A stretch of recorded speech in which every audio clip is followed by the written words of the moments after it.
Hello friends, this is Pastor Willard. After an extended period of prayer and research, we have made the decision to reopen Pikeville United Methodist Church this Sunday, May the 24th, for face-to-face worship. This is not a decision that we make lightly. And in the next few minutes, I'm going to walk you through, with the assistance of Pastor Chris, the step-by-step actions that we need to take to do our best to ensure a safe worship experience for every one of our church family. There are a couple things I need to say in advance. The first is this: please hear me when I say to you, if you are uneasy about the prospect of returning to face-to-face worship, please do not feel an obligation to do so at this time. We are going to continue to stream our worship services on YouTube.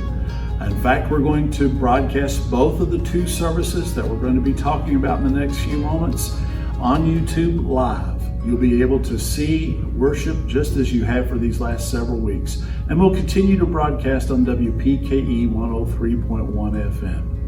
But in these next few minutes, we're going to walk you through the process of how we've come to this conclusion. We have utilized resources from the Kentucky Annual Conference, the Governor's Office, and we've been in conversation with the Pike County Health Department. Our church council, our leadership group has approved this plan.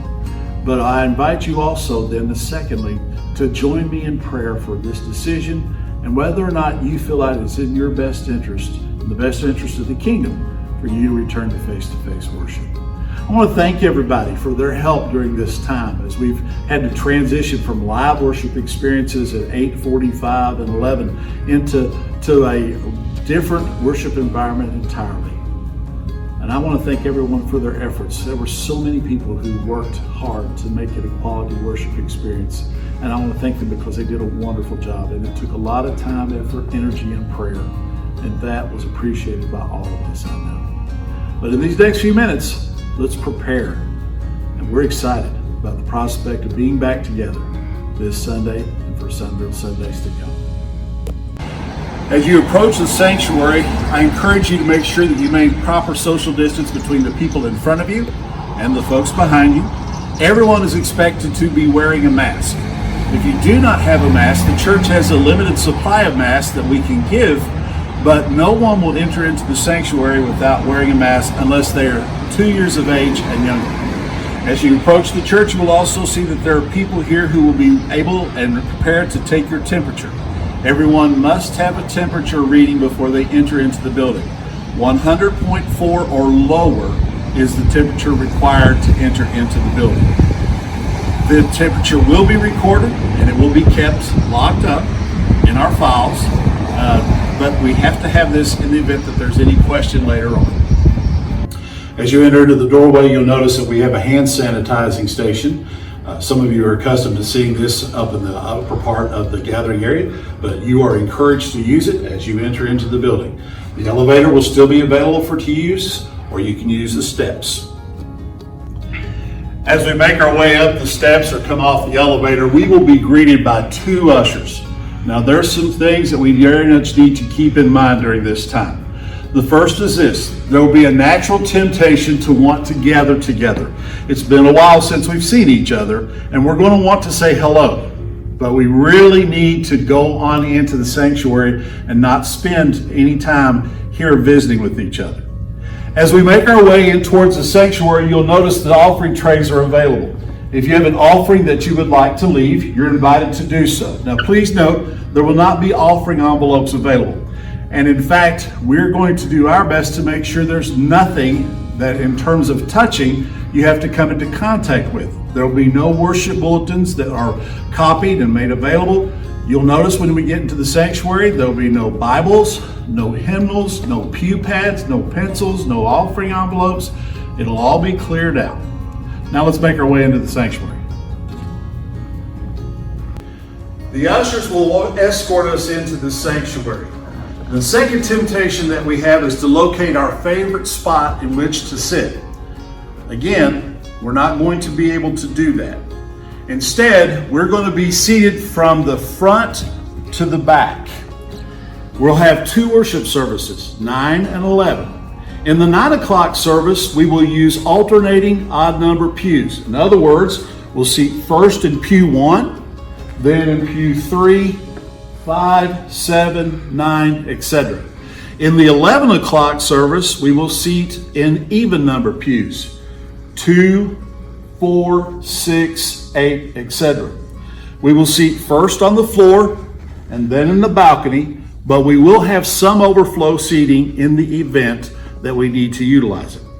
Now the pews themselves, well, it would be easier if we'd been given a specific number, but the reality of the matter is that our seating capacity is based entirely upon social distancing. So in other words, if the Knit family, who normally sits somewhere around here, were to come and the 4 members of the Knit family other than me were to sit together, then there would be space on the other side 6 feet apart for another person or even another 2 or 3 people perhaps in which to sit. But let's say we have 2 single individuals. They need to be seated 6 feet apart. And so we're going to do our best to keep everybody 6 feet apart as best we can. And we hope you will cooperate with us. Again, you're not going to be able to sit in your favorite spot to which you're accustomed, and we'll seat every other row in both services. Once we're in our worship service environment, you may notice some differences. One of those, as we previously mentioned, is that you will not have bulletins to hold on to. There will not be hymnals or Bibles in the pew racks. What we will have, as you can see, is our monitor. And while we realize it's not a perfect solution, it is the best solution that we have available to us. As we do this and we worship together, we'll sing, the scripture will be up there, and the words will appear. But just a reminder that during this time, our masks stay on. And in fact, except for those times in which I'm actually participating in leading worship, such as preaching or giving the benediction, I will be wearing my mask. And I encourage you, and in fact, it's required that we all do the same. We've mentioned on more than one occasion that we are having 2 worship services, 9 a.m. and 11 a.m. One of the things that we can tell you is that these 2 worship experiences will be as identical as possible. And one of the components of that is that for at least an extended period of time, we will not be able to seat a choir. What we will do is come together to worship as best we can. And one of the reasons these 2 worship experiences will be as identical as possible is to encourage folks to attend the service that best meets the need of them and their family. One of the things we've learned in our research and in preparation for reopening comes to us from the reality that the COVID virus cannot exist for an extended period of time without a host.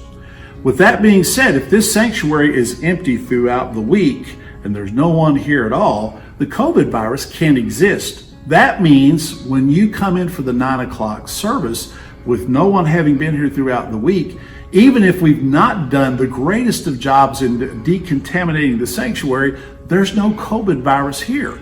So for that reason, we are encouraging people who are in a higher risk category to attend the 9 o'clock service. And to that end, we're going to make sure that these 2 services are streamlined to allow us time to clean between the services, but are as identical as possible in terms of their worship style.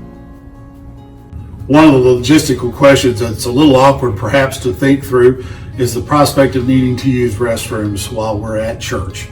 And while we encourage everyone to stay seated as much as possible in the sanctuary, if you do need to go, there will be one restroom available for everyone to use. It is the unisex bathroom here on the sanctuary level just outside of the church office. As you enter, we encourage you, unless you're a parent with a child or a guardian with a child, a minor, please, obviously one person at a time in this restroom. Once you finish using the restroom, there'll be Lysol wipes available. You're encouraged to wipe down the commode, the sink, and the light switch itself. Again, just a reminder, these will be here for you and to help keep you safe. Another thing that you'll notice if you come here is the strap that blocks the hallway. We're really working very hard to limit movement as much as possible within the church to basically the entry level into the sanctuary, to the restroom, and that be as limited as it is possible. And so we encourage you Parents, to make sure that your children and youth stay with you. We do have a few that like to get up and stretch their legs during the worship service, and while ordinarily that's not a major issue, it certainly is at this time. And so this strap is here to restrict movement from this part of the church. Upon completion of the worship service, we're accustomed to getting up and filing out, but we need to have a method even for doing that at this time. As the postlude begins, the ushers will come forward, starting at the back of the church and dismissing row by row, very much as they would at a wedding or perhaps a funeral. Please remain seated and be patient and allow them to do their job. When they come to your row, if you will make your way out of the sanctuary as quickly as possible, overcoming the temptation to linger or to stop and shake hands with people, it would be very much appreciated. You'll note on both sides of the door that you see some signs that help remind us of the need to stay safe.